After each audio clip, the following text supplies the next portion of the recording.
Hello and welcome. मैं हूँ are के। आज हम बात करेंगे एक बहुत ही महत्वपूर्ण टॉपिक कोरोना वैक्सीन को लेके, क्योंकि ये एक बहुत महत्वपूर्ण टॉपिक है। आज पूरे देश के अंदर अलग अलग प्रकार की भ्रांतियाँ फैली हुई हैं वैक्सीन को लेके।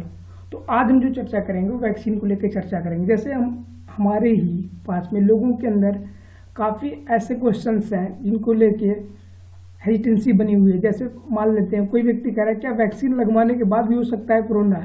ये काफ़ी बड़ा क्वेश्चन है, क्योंकि ऐसे बहुत से केसेस आई हैं जहां देखा गया कि वैक्सीन लगवाने के बाद भी हो रहा है कोरोना। दूसरा क्वेश्चन माइंड में लोगों के है कि वैक्सीन लगवाना कितना सुरक्षित है। ये क्वेश्चन काफ़ी लोगों के माइंड में है कि अगर हम वैक्सीन लगवा भी लेते हैं तो क्या हम सुरक्षित हैं। ऐसे क्वेश्चन बहुत से माइंड में लोगों के घूम रहे हैं। फिर क्वेश्चन आता है कि क्या वैक्सीन के अंदर भी है कोरोना। ये काफ़ी चर्चित विषय है। कुछ लोग को इसकी जानकारी है, कुछ लोग का मानना है कि नहीं कोरोना नहीं। इस पर हम भी चर्चा करेंगे आगे। और अगला जो क्वेश्चन है क्या वैक्सीन लगवाएं या नहीं लगवाएं, क्योंकि ये क्वेश्चन भी काफ़ी पॉपुलर है। अगर भारत के रूरल क्षेत्रों में बात करें तो ये काफ़ी पॉपुलर है। तो धीरे एक एक की हम बात करेंगे अभी कि वैक्सीन लगवाना कितना सुरक्षित है। पिछले महीने अमर उजाला पेपर में एक खबर थी कि टीकाकरण के बाद भी हो रहा है कोरोना। यहाँ देखिए साफ साफ लिखा है कि दूसरी खुराक लेने के बाद संक्रमित हुए 187 स्वास्थ्यकर्मी। तो ऐसी खबरें भी आ रही हैं कि टीकाकरण के बाद दोनों डोज लेने के बाद भी कोरोना फैल रहा है। इस पर हम चर्चा करें, क्योंकि ये खबर काफ़ी पॉपुलर हुई थी और लोगों के अंदर इसको लेके काफ़ी भ्रांतियाँ फैलाई गई थी। तो इस पर भी हम अभी चर्चा करेंगे। लेकिन आइए पहले जानते हैं कि वैक्सीन जो होती है कोरोना से हमें कैसे बचाती है और वैक्सीन लगवाने के फायदे क्या हैं। अभी हम बात करते हैं, जैसे मान लेते हैं इधर देखिए, ये कोई देश है। अगर कोई देश है तो उसको अपनी एक सिक्योरिटी चाहिए, सुरक्षा चाहिए। उसके सैनिक होते हैं और सैनिक क्या करते हैं, देश को सुरक्षित करते हैं। वैसे जो हमारी शरीर होती है इसको भी सुरक्षित करने के लिए हमारे अंदर एंटीबॉडी होते हैं। आपने सुना होगा एंटीबॉडी। एंटीबॉडी क्या करती है कि बाहर से कोई भी आने वाले बैक्टीरिया या वायरस से हमें बचाती है। जो भी वायरसेस या बैक्टीरिया बाहर से आते हैं हमारी शरीर उनसे लड़ती है, और जो एंटीबॉडी होते हैं वो उनको पहचान लेते हैं और शरीर में आने से पहले उनसे फाइट करते हैं और हमें रोगों से बचाते हैं। जैसे कोई भी देश है, अगर कोई बाहरी एक्टिविटी हो रही है, कोई टेररिस्ट हो गया या बाहरी कोई भी हमारे ऐसे तत्व जो हमें नुकसान पहुंचाते हैं, जैसे वायरस होते हैं, बैक्टीरिया होते हैं, वो हमारे शरीर को नुकसान पहुंचाते हैं। वैसे ही कोई आतंकवादी है या कोई ऐसे संगठन है जो हमारे देश को खतरा पहुंचा सकते हैं, उससे जो ये हमारे सैनिक होते हैं हमें सुरक्षित करते हैं। वैसे हमारे शरीर के अंदर जो एंटीबॉडी होते हैं, एंटीबॉडी जो आपने सुना होगा, सिंपल सी ये टर्म है बायोलॉजी का कि एंटीबॉडी। तो जो एंटीबॉडी होते हैं वो हमें हमारे शरीर में होने वाले जो बाहरी वायरस और बैक्टीरिया उनसे होने वाले रोग से बचाते हैं। तो यहाँ जो सैनिक होते हैं वैसे हमारे अंदर एंटीबॉडी है। अब क्या होता है कि जो नया कोरोना वायरस आया है इसको हमारे शरीर की जो एंटीबॉडी है वो पहचान नहीं पा रही। जैसे मान लेते हैं कोई ऐसा संगठन आया है जिससे हमारे सैनिक लड़ने में असमर्थ है, उनको पहचान नहीं पा रहे कि आतंकवादी संगठन है या कैसे भी संगठन है। वो क्या करेंगे, जो हमारे सैनिक नहीं पहचान पाएंगे तो हमारे कंट्री के अंदर प्रवेश कर जाएंगे, और जब देश के अंदर प्रवेश कर जाएंगे तो देश के अंदर हिंसा फैलाएंगे और जिससे देश के अंदर दिक्कत आएगी। वैसे ही इसमें जो वायरस है, ये कोरोना वायरस जो आया है, हमारी बॉडी जो एंटीबॉडी हमारी है समझ नहीं पा रही है।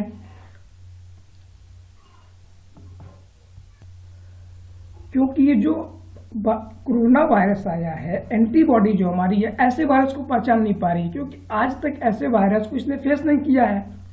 तो जब बॉडी समझ ही नहीं पा रही कि वायरस है या क्या है, तो फिर इसको अंदर जाने दे रही है। और जब ये हमारे बॉडी के अंदर जा रहा है तो ये तो है वायरस, तो हमें क्या पहुंचाएगा, नुकसान।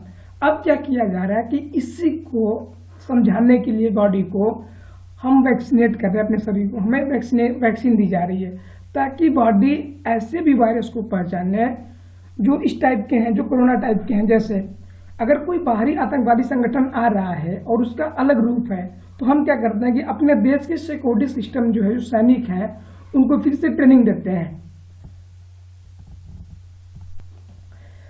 जैसे मान लो कोई ऐसे सैनिक आ रहे हैं, ऐसे संगठन आ गए हैं जिनकी जानकारी है ही नहीं है, तो हम क्या करते हैं कि बाहरी इंटेलिजेंस से पता करते हैं कि क्या कोई ऐसा संगठन है, तो हमें पता चलता है कि हाँ ऐसा संगठन है। फिर हम अपने सिक्योरिटी फोर्सेस को बुला के उससे लड़ने के लिए ट्रेन करते हैं। वैसे ही सेम वैक्सीन के ऊपर काम किया गया, साइंटिस्टों को बुलाया गया, उनसे पूछा गया कि शरीर के अंदर अगर समस्याएं आ रही, जैसे बुखार हुआ, खांसी हो रही कोरोना वायरस में, तो इनको चेक किया गया, साइंटिस्टों ने चेक किया और वहाँ पाया कि कोई ऐसा वायरस है आरएनए फैमिली का जो शरीर को नुकसान पहुंचा रहा है और जिसको हमारी शरीर पहचान नहीं पा रही है,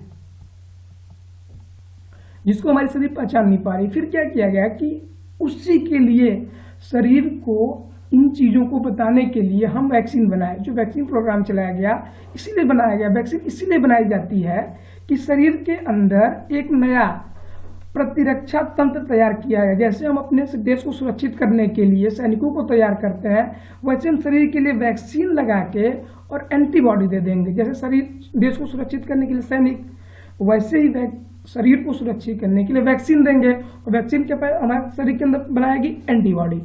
तो जो एंटीबॉडी है वो वैक्सीन के द्वारा मिलेगी। तो यही वैक्सीन शरीर को दी जा रही है जिससे हमारे शरीर के अंदर एंटीबॉडी पैदा होगी और एंटीबॉडी वही होगी जिस टाइप का वायरस है। लेकिन अब इसमें काफ़ी फैलाया गया र्यूमर कि नहीं ये नहीं होगा वो नहीं होगा, तो उस पर भी बात करते हैं। अब देखिए जो कोरोना है वो आरएनए फैमिली का है, आरएनए। तो कोरोना के अंदर जो है आरएनए है और हम अब देखिए जैसे पोलियो आई थी वैक्सीन, तो पोलियो वैक्सीन के अंदर क्या किया गया था कि पोलियो का डेड वायरस जो वैक्सीन थी उसके अंदर पोलियो का डेड वायरस दिया गया था, ताकि जब वो हमारे शरीर के अंदर पोलियो जाए तो हमारे शरीर उसी के समान एक एंटीबॉडी बना ले, जिससे अगर फिर वायरस पोलियो के आए तो एंटीबॉडी बन जाएगी और जिससे हमारी शरीर उनसे लड़ती रहेगी वायरसों से और हमें पोलियो से बचा लेगी। वैसे ही सेम हम कोरोना के केस में किए हैं कि हम जो बनाए वैक्सीन उसके अंदर वायरस डाले हैं, लेकिन यहाँ पे अंतर है क्योंकि हम उसके अंदर इस बार कोरोना वायरस नहीं डाल रहे हैं। कौन सा वायरस? Corona virus. क्योंकि पोलियो के समय में डेड पोलियो वायरस डाला गया था, लेकिन कोरोना के केस में कोरोना वायरस नहीं डाला गया है। हम जो इस बार यूज किए हैं वो एडिनो वायरस यूज किए हैं। सिमिलर वायरस होता है कोरोना के सिमिलर, क्योंकि इस पे भी देखिए स्पाइक होते हैं, ऐसे जो प्रोटीन होते हैं स्पाइक, ये ऐसे इस पे भी है, एडिनो वायरस पे भी। कोरोना वायरस इस बार वैक्सीन में नहीं डाला गया है। तो फिर आपके मन में एक क्वेश्चन पैदा होगा कि अगर हमें एंटीबॉडी पैदा करना है कोरोना के खिलाफ तो आखिर डेड कोरोना वायरस को क्यों नहीं डाला गया? जैसे पोलियो के समय पोलियो वैक्सीन के अंदर डेड पोलियो वायरस डाला गया था, तो फिर कोरोना के अंदर डेड कोरोना वायरस क्यों नहीं डाला गया? इस केस में जो हमारी कोवैक्सीन है उसने जो अपनी वैक्सीन बनाई है उसके अंदर एडिनो वायरस को डाला है, ना कि कोरोना वायरस को। तो यहाँ से एक चीज क्लियर है कि अगर कोरोना वायरस है ही नहीं है उसके अंदर तो हमारे शरीर में कोरोना वायरस होगा कैसे वैक्सीन लगवाने से? जो पहला क्वेश्चन था कि कोरोना वैक्सीन लगवाने से कोरोना फैल रहा है, तो हम पहले आपको बता चुके हैं कि जो भी वैक्सीन हमारे देश के अंदर 2 वैक्सीन बनाई गई है, एक कोवैक्सीन, एक जो हमारे सीरम इंस्टीट्यूट ने बनाया है, वो 2 वैक्सीनें बनाई गई हैं और दोनों के अंदर जो है corona virus, dead corona virus का प्रयोग नहीं किया गया है।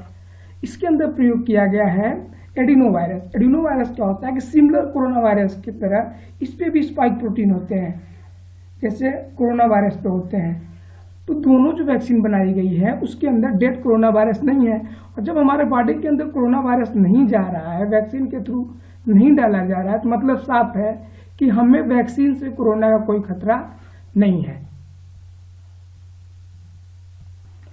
देखिए असली कोरोना वायरस जो यहाँ है, ये जो स्पाइक प्रोटीन आपको दिख रहे हैं कोरोना पे, ये है और ये है आरएनए फैमिली का, आरएनए। और जो हम अभी आपको बता रहे थे कि एडिनो वायरस जो है, एडिनो वायरस में जो होता है डीएनए, और हम जो प्रयोग कर रहे हैं कोवैक्सीन हो गया, उसमें जो प्रयोग कर रहे हैं हम लोग, जो मोदी जी वैक्सीन लगवाए थे कोवैक्सीन, उसके अंदर हम प्रयोग कर रहे हैं डीएनए एडिनो वायरस। सिमिलर उस पर भी ऐसे स्पाइक प्रोटीन है, सेम वही हम एंटीबॉडी शरीर के अंदर बनाने की कोशिश कर रहे हैं जो इसके अंदर भी है एंटीबॉडी, ताकि इसके अंदर भी स्पाइक है, उसके अंदर भी स्पाइक है, तो दोनों को पहचान लेगा। और उसके अंदर जब हम डाल रहे हैं एडिनो वायरस, ना कि कोरोना वायरस, तो उस समय खतरा भी कम है, क्योंकि कोरोना वायरस डालते बॉडी के अंदर तो कोरोना होने की डर होती है। लेकिन जब हम एडिनो वायरस डाल रहे हैं तो वहाँ कोरोना होने की कोई खतरा नहीं है। लेकिन आप क्वेश्चन करेंगे फिर कि सर फायदा क्या उससे होगा? अगर हम शरीर के अंदर कोरोना से लड़ना चाहते हैं तो कोरोना क्यों नहीं डाला जा रहा है? आखिर हमारे अंदर एडिनो वायरस क्यों डाला जा रहा है? क्योंकि कोरोना को डालना अभी भी उतना सही नहीं है जितना आप सोच रहे हैं। इसलिए हम सिमिलर वायरस, एडिनो वायरस, उसमें प्रयोग कर रहे हैं जो डीएनए फैमिली का है। और ये वायरस जो होता है चिंपैंजी, इन सब में जो होता है, फ्लू जो होता है उसमें पाया जाता है। चिंपैंजी हो गया, बंदर हो गया, जो हमारे सिमिलर हैं, उनके अंदर ये एडिनो वायरस होते हैं। उनके अंदर खांसी बुखार फैलाते हैं, सिमिलर होता है ऐसे ही। उस पर भी स्पाइक प्रोटीन होती है, इस पर भी स्पाइक प्रोटीन होती है। तो होता क्या है कि इससे हम सेफ भी हैं। तो जो हमारी वैक्सीन बनाई गई है, एस्ट्राजेनेका बनाई है या कोवैक्सीन बनाई है, दोनों सुरक्षित, कोविशील्ड हो गया, कोवैक्सीन हो गया, दोनों ही सुरक्षित हैं, क्योंकि इसके अंदर तो ऐसा कोई प्रयोग किया नहीं गया है। अब बात करते हैं कि वैक्सीन कितना असरदार है, कितना असर करेगी, कब करेगी। तो देखिए, अब बात करते हैं हम लोग पहले कोवैक्सीन की। कोवैक्सीन की हम बात करते हैं तो कोवैक्सीन जो होता है, जैसे आप पहला डोज लिए कोवैक्सीन का, तो कोवैक्सीन पहला डोज लेने के बाद अगर आप ये सोच रहे हैं कि आपको कोरोना नहीं होगा तो आप गलत सोच रहे हैं। क्योंकि पहला डोज लेने के बाद फिर दूसरा डोज लेना होता है। दूसरा डोज आप ले सकते हैं 28 दिन बाद। जैसे आप पहला डोज लिए आज, अब 28 दिन बाद जो होगा दूसरा डोज लेंगे कोवैक्सीन का। उसके 14 दिन बाद, उसके प्लस 14 दिन बाद आपके अंदर एंटीबॉडी बनेगा। जिस हम एंटीबॉडी की बात शुरू से कर रहे हैं, एंटीबॉडी वो बनेगा कितने दिन बाद? 28 प्लस 14, दैट मीन्स 42 दिन। 42 दिन के बाद आपके शरीर में एंटीबॉडी बनेगा, जिससे आप कोरोना से बच सकते हैं। लेकिन अब जो कोवैक्सीन इफेक्टिव है 81%, जो कोवैक्सीन सुरक्षित मतलब इफेक्टिव 81% है। इसका मतलब कि इसमें भी लगभग 20% लोग जो हम वैक्सीन लगे, से 100 लोग लगवाए वैक्सीन पूरे, तो उसमें 81 लोगों को कोरोना खतरा नहीं होगा। लेकिन उसमें भी अभी भी 19 लोगों को खतरा है। दैट मीन्स कि आप अगर वैक्सीन लगवा रहे हैं और आपको कंफर्म करना है कि आपके अंदर एंटीबॉडी बनी है कि नहीं बनी है, इसके लिए आप एंटीबॉडी टेस्ट करा सकते हैं। लेकिन आप अगर पहला डोज लिए हैं, फिर आप 28 दिन बाद दूसरा डोज लेते हैं और आप सोच रहे हैं सुरक्षित है, नहीं, उसके 14 दिन बाद एंटीबॉडी बनना तैयार होगी। पहले डोज से कोई फायदा नहीं। अगर आप पहला डोज ले रहे हैं, पहला डोज, तो इससे आपको कोई फायदा नहीं होगा, क्योंकि पहला डोज लेने के बाद इतना इफेक्टिव नहीं है जब तक दूसरा डोज आपको न लग जाए। दूसरा डोज लगेगा आपको 28 दिन बाद, और उस 28 दिन लगने के बाद फिर 14 दिन आपको एंटीबॉडी बनने में लगेगा। इसका मतलब कुल 42 दिन बाद ये वैक्सीन इफेक्टिव होगी आपके बॉडी में। वही बात करते हैं कोविशील्ड की। तो जो कोविशील्ड है, ये जो है पहला डोज लगने के 42 दिन बाद, देखिए इसमें टाइम पीरियड ज़्यादा है, 42 दिन बाद सेकेंड डोज आपको लगेगा। और उस 42 दिन बाद, अब 42 में 14 और ऐड कर दीजिए, मतलब 56 दिन बाद आपके बॉडी के अंदर एंटीबॉडी जो बनेगा 56 दिन बाद। इसमें कितना था? 42 दिन। इसका मतलब कि अगर आप कोविशील्ड या कोवैक्सीन लगवा रहे हैं और अगर पहला डोज आप लगवा लिए हैं, तो इसका मतलब ये नहीं कि आप जंग जीत लिए। आपको वेट करना होगा, आपको अपने आप को सुरक्षित रखना होगा। ये नहीं कि पहला डोज ले लिए और घर से बाहर घूम रहे हैं, पूरे मोहल्ले में घूम रहे हैं, शोर मचा रहे हैं कि हमने वैक्सीन लगवा ली। नहीं, ऐसा नहीं है। आपको मैं बता चुका कि एंटीबॉडी जब भी बनेगी, पहला डोज प्लस 28 डेज, कोवैक्सीन के केस में बात कर रहे हैं, कोवैक्सीन के केस में पहला डोज लगवाएंगे, फिर 28 दिन बाद सेकेंड डोज, उसके 14 दिन बाद आपकी बॉडी में, आपके शरीर में एंटीबॉडी बनेगी।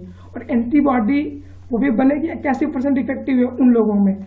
जो बच्चे 19% है उनको, मतलब लोगों को अगर कंफ्यूजन है कि एंटीबॉडी बनी या नहीं है, तो उसके लिए उनको अपना एंटीबॉडी टेस्ट करा लेना चाहिए, जिससे उनको कंफर्म हो जाए कि उनके शरीर में एंटीबॉडी बन गई है। अब वो सुरक्षित हो जाएंगे कोरोना से। लेकिन इसका मतलब ये नहीं कि उनको कोरोना नहीं हो सकता, उनको भी कोरोना से बच के रहना होगा। तो आप सोच रहे हैं कैसे पता करें?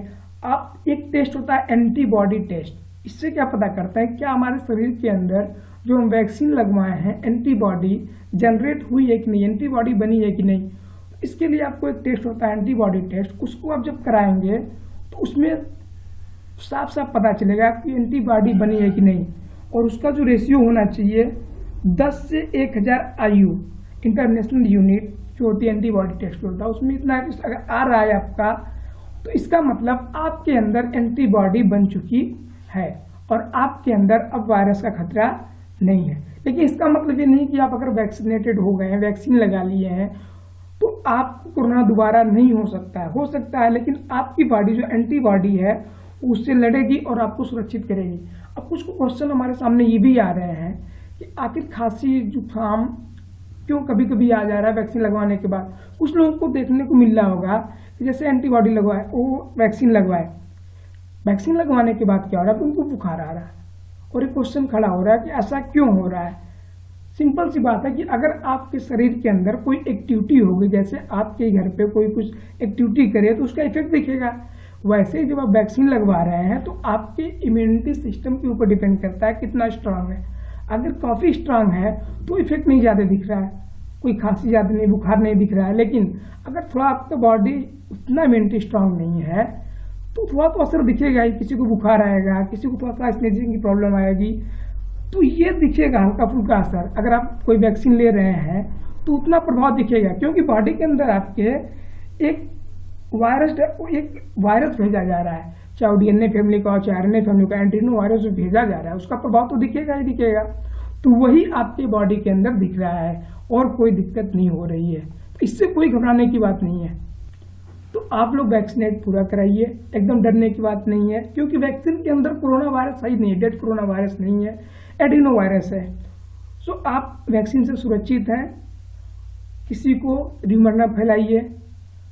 धन्यवाद लेक्चर को सुनने के लिए। अगर आप संपर्क करना चाहते हैं तो इंस्टा पर संपर्क कर सकते हैं, इंस्टा ID हमारी है। और अगर ट्विटर पे कोई मैसेज करना चाहते हैं ट्विटर पे मैसेज कर सकते हैं। Thanks for listening.